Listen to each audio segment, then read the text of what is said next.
எல்லோருக்கும் வணக்கம். Welcome to சஞ்சயும் நானும் விலாக் சேனல். இன்றைக்கி நம்ம சேனலில் சென்னா மசாலா எப்படி பண்ணுறதுன்னு பார்க்க போகிறோம்.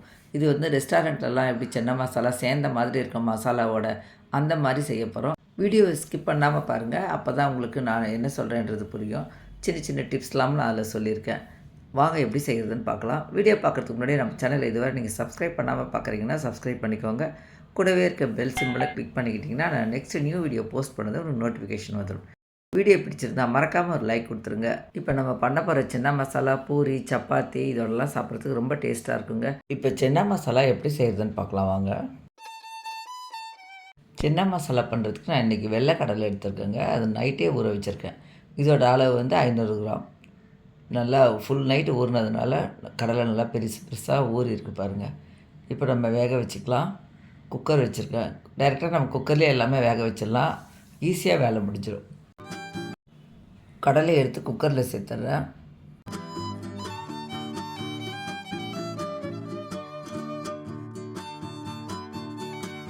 சென்னா மசாலா வந்து நமக்கு நிறைய மசாலாவும் இருக்கணும். வெறும் கடலையாக இருந்தால் நல்லா இருக்காது.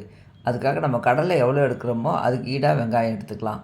சின்ன வெங்காயம், பெரிய வெங்காயம் எதுனாலும் சேர்த்துக்கலாம். நிறைய வெங்காயம் வேணுன்றதுனால நான் இன்றைக்கி பெரிய வெங்காயம் தான் கட் பண்ணி வச்சுருக்கேன். இப்போ பார்க்கும்போது பார்த்திங்கன்னா குக்கருக்கு நிறையா இருக்கும். கொஞ்சம் நேரம் ஆனதுமே நல்லா வெந்து அடங்கிடும். அதனால் இந்த குக்கர் இந்த 1/2 கிலோவுக்கு கரெக்டாக இருக்கும். எல்லா வெங்காயமே அதில் சேர்த்துட்டேன். தக்காளி ஒரு 2 தக்காளி கட் பண்ணி வச்சுருக்கேன். மீடியம் சைஸ் தக்காளி, அதுவும் பொடியாக கட் பண்ணியிருக்கேன். சேர்த்துட்டு இஞ்சி பூண்டு விழுது வந்து 2 ஸ்பூன் சேர்த்துக்கலாம். மஞ்சத்தூள் வந்து ஒரு 3/4 ஸ்பூன் சேர்த்துக்கலாம். மிளகாத்தூள், தனி மிளகாத்தூள் அது 3 ஸ்பூன் சேர்க்குறேன். இது இல்லாமல் நம்ம சென்னா மசாலா பவுடர் கூட சேர்க்க போகிறோம். நான் சென்னா மசாலா செய்யும்போது மிளகாத்தூள்லாம் சேர்த்து தாங்க வேக வைப்பேன். அப்போ தான் நம்ம கடலை சாப்பிடும்போது காரெல்லாம் உரைச்சி நல்லாயிருக்கும். இது வந்து சென்னா மசாலா பவுடர் வீட்லேயே ரெடி பண்ணுது. இதில் என்னெல்லாம் போட்டிருக்கேன்னா காஞ்ச மிளகாய், தனியா, அதுக்கப்புறமா பட்டை, லவங்கம், அப்புறம் ஜாவி பத்திரி, ஸ்டார் அனீஸ், ஏலக்காய், கொஞ்சமாக மிளகு, சீரகம், சோம்பு, கசூரி மேத்தி இது எல்லாத்தையுமே வறுத்துட்டு பவுடர் பண்ணிக்கணும். இந்த மாதிரி நம்ம வீட்டில் பவுடர் பண்ணி வைக்கலாம்னா கடையில் கூட சென்னா மசாலா பவுடர் கிடைக்குதுங்க. அது மாதிரி கூட வாங்கி சேர்த்துக்கலாம். அந்த மாதிரி எதுவுமே போடாமல் வெறும் மிளகாத்தூள், மஞ்சள் பொடி, உப்பு போட்டு கொஞ்சமாக கரம் மசாலா பவுடர், சோம்புத்தூள் போட்டு செய்தால் கூட டேஸ்ட்டாக தான் இருக்கும். தேவையான அளவு உப்பு சேர்த்துட்டு நல்லா கலந்து விட்டுட்டு கடலை வேகிற அளவு தண்ணி சேர்த்துக்கலாம்.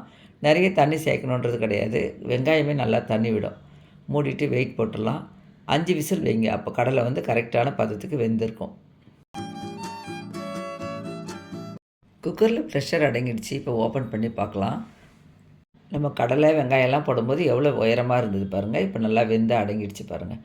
நான் தண்ணி கொஞ்சமாக தான் வச்சேன். இருந்தாலும் வெங்காயமாக தண்ணி விட்டு இந்த மாதிரி தலை இருக்குது.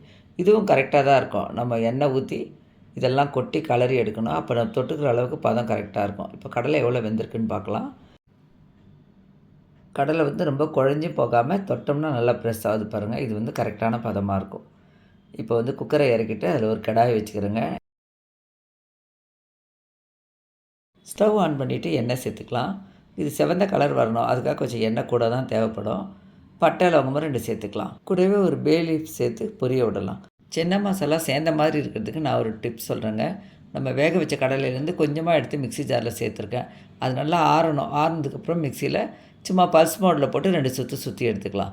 இப்போ நம்ம வேக வச்ச கடலையெல்லாம் இந்த எண்ணெயில் ஊற்றிட்டு கலந்து விட்டுடலாம். கொஞ்சம் தண்ணியும் சேர்த்து தான் ஊற்றிருக்கேன். அப்போ நம்ம கலந்து விடும்போது கரெக்டாக இருக்கும். கொஞ்சமாக சோம்பு பவுடர் சேர்த்துருக்கேன். இது ஒன்றும் இல்லைங்க, இவ்வளோ தான். நம்ம கொஞ்சம் நேரம் அடி பிடிச்சிடாமல் நல்லா கலந்து விடணும். மசாலா நல்லா திக்காகி வரும். கொஞ்சம் நேரம் கலந்து விடலாம். ஃபர்ஸ்ட் டைம் சஞ்சய் நானும் விலாக் சேனலில் பார்க்குறீங்கன்னா சப்ஸ்கிரைப் பண்ணிக்கோங்க.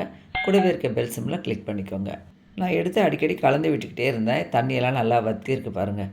இப்போ நம்ம அரைச்சி வச்சுருக்கோம் பாருங்கள் கடலை, அதையும் சேர்த்துடலாம். இந்த பதத்துக்கு அரைச்சோம்னா கரெக்டாக இருக்கும். ஜாரில் கொஞ்சம் கடலை திக்காக இருக்குது. அதில் கொஞ்சம் தண்ணி அலசி ஊற்றுனோம்னா கரெக்டாக இருக்கும். இப்போ நம்ம நல்லா கலந்து விட வேண்டியது தாங்க. இப்போ பார்த்திங்கன்னா ஆறுனதுக்கப்புறம் கூட அந்த கடலை வந்து தனித்தனியாக மசாலா இல்லாத மாதிரி இருக்காது, நல்லா சேர்ந்துருக்கும்.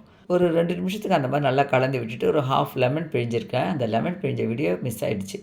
கூடவே கொஞ்சம் வாசனைக்காக கொத்தமல்லி பொடியாக கட் பண்ணி தூவிருக்கேன். சென்னா மசாலா கமகமன் வாசனையோட சூப்பராக ரெடியாக இருக்குங்க. நீங்களும் இதே மெத்தடில் ஒரு முறை செய்து பாருங்கள். உங்கள் வீட்டையும் எல்லாருக்குமே ரொம்ப பிடிக்கும். இது வரைக்கும் சஞ்சய் நானும் விலாக் சேனலில் தொடர்ந்து பார்த்து சப்ஸ்கிரைப் பண்ணி சப்போர்ட் பண்ணி கமெண்ட் பண்ணுறவங்க எல்லாருக்கும் ரொம்ப ரொம்ப தேங்க்ஸ். வீடியோ பிடிச்சா லைக் பண்ணி உங்களுக்கு பிடிச்சவங்களுக்கு வீடியோவை ஷேர் பண்ணுங்கள். வீடியோ எப்படி இருந்துன்னு சொல்லிட்டு உங்களோட கருத்துக்களை மறக்காமல் கமெண்ட் பண்ணுங்கள். இதே மாதிரி வேறு ஒரு இன்ட்ரெஸ்டிங்கான வீடியோவோடு மீட் பண்ணுவோம். தேங்க்யூ.